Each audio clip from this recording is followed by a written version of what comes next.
नमस्कार मैत्रिणींनो, पुन्हा एकदा एका नवीन व्हिडिओमध्ये मी तुमचे स्वागत करते। आज मी मसाला भेंडी बनवणार आहे। त्यासाठी लागणारं साहित्य बघूयात। इथे मी पावशेर भेंडी घेतली आहे, 2-3 पाण्याने स्वच्छ धुतली आणि कपड्यावरती ठेवली। आता मी त्याला व्यवस्थित अशी कोरडी करून घेणार आहे। भेंडी चांगली कोरडी करून घ्यायची। भेंडी चांगली कोरडी करून घेतली की अजिबात चिकट होत नाही।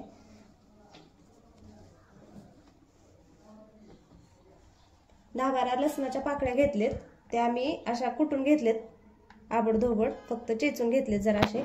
कढीपत्त्याची पानं घेतलेत, मोहरी, जिरे आणि ह्यातला अर्धा चमचा आपण टाकणार आहे। मी मसाल्यातल्या वाट्या तशाच घेतलेत आणि 2-3 चमचे शेंगदाणा कूट, घरगुती मसाला, धना पावडर आणि चवीपुरतं मीठ। एवढ्या साहित्यातनं आपण मसाला भेंडी चमचमीत अशी बनवणार आहोत। आता मी पूर्ण भेंडी कपड्यावरती कोरडी करून घेतली। आता आपण कट करून घेऊ।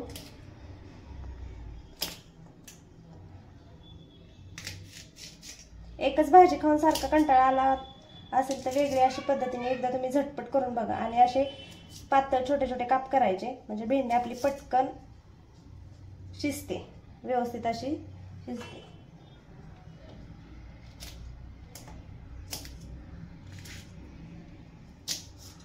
मी किचन वरतीच कट करते, किचन स्वच्छ धुवून घेतलेलं आहे।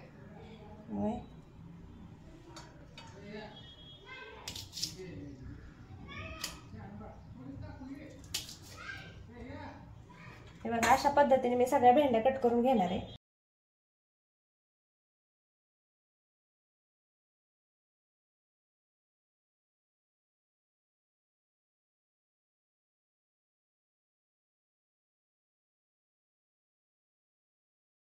अशा पद्धतीने मी पूर्ण भेंडी कापून घेतली।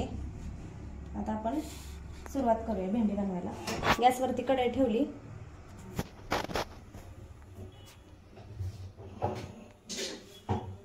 कढईमध्ये तेल घालते।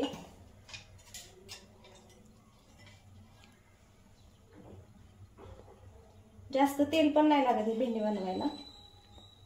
1 चमचाने अगदी थोडं वरती तेल टाकले मी, 1/2 चमचा म्हटलं तरी चालेल।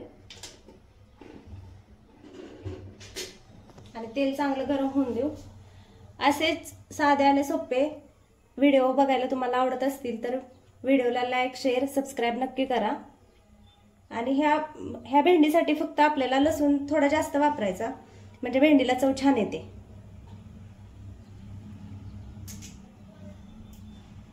अशी भेंडी बनवायला सिक्रेट मसाले वगैरे असं काही लागत नाही। जे आपल्या घरात काळा मसाला आहे ना, तो टाकला तरी भेंडी छान होते। तुम्ही एकदा नक्की बनवून बघा।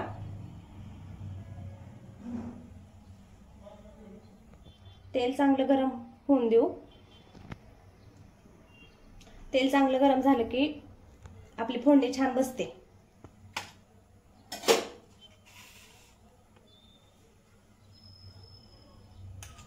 तेल आपलं गरम झाले, मोहरी घालू। 1/2 चमचा मोहरी घातली। मोहरी छान फुलली की जिरं घालायचं, कढीपत्ता आणि लसूण।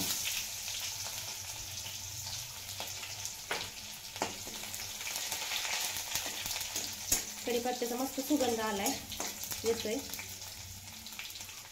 जास्त लाल होऊन नाही द्यायचं लसूण आपला।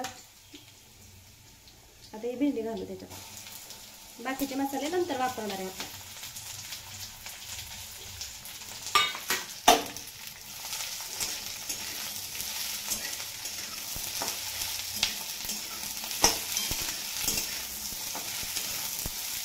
चांगले असं हलवून घेऊन मिक्स करून घेऊ।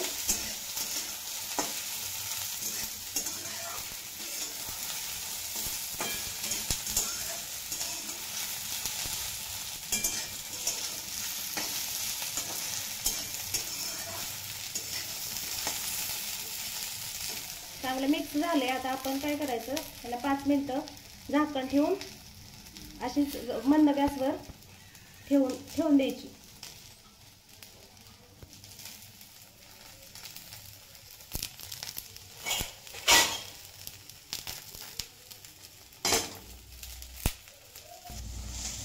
2-3 मिनिटं झाल्यानंतर मी भेंडी हलवून घेतली होती आणि आता 5 मिनिटं झालेत.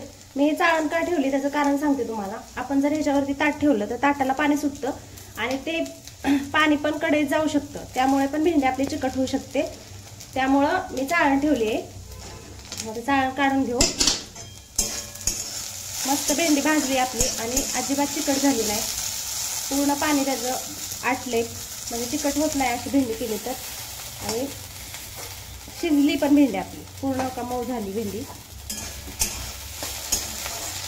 आता आपण ह्याच्यात काढलेला मसाला घालू.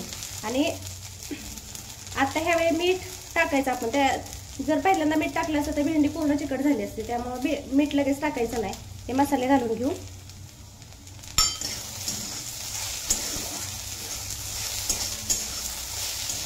आणि मिक्स करून घेऊ याला.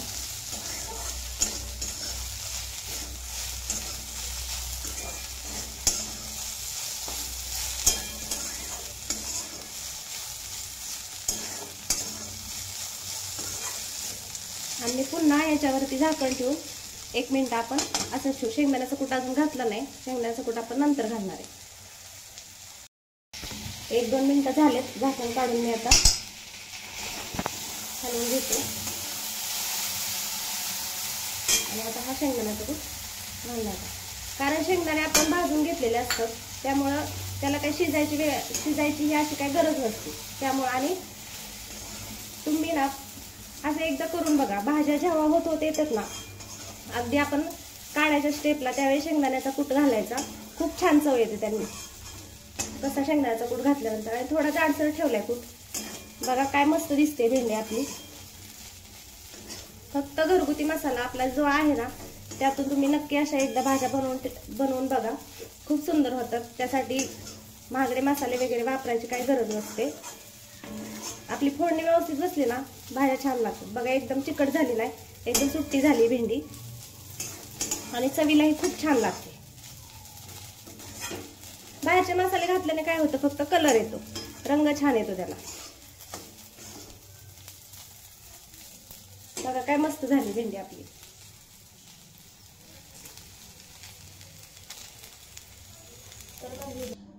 अशा साध्या आणि सोप्या रेसिपीज पाहण्यासाठी व्हिडिओला लाईक, शेअर, सबस्क्राईब करा. व्हिडिओ बघितल्याबद्दल धन्यवाद.